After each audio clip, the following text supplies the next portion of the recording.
કમોસમી વરસાદને લઈને તાપી જિલ્લાના ધારાસભ્ય મહેશ કસવાલાએ મુખ્યમંત્રી અને રાજ્યના કૃષિ મંત્રીને પત્ર લખીને ખેડૂતોને મદદરૂપ થવા માટે અપીલ કરી છે।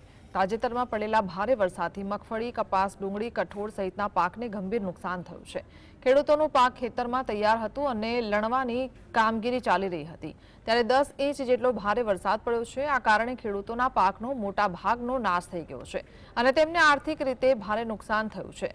મહેશ કસવાલા પત્રમાં માંગ કરી છે કે વરસાદ રોકાયા પછી તાત્કાલિક સર્વે કરાવી નુકસાનીનું વળતર ખેડૂતોને ચૂકવવામાં આવે। તેઓએ સ્થાનિક સત્તાઓને સૂચના આપીને ખેડૂતોની મદદરૂપ માટે તાત્કાલિક પગલાં લેવા અપીલ કરી છે।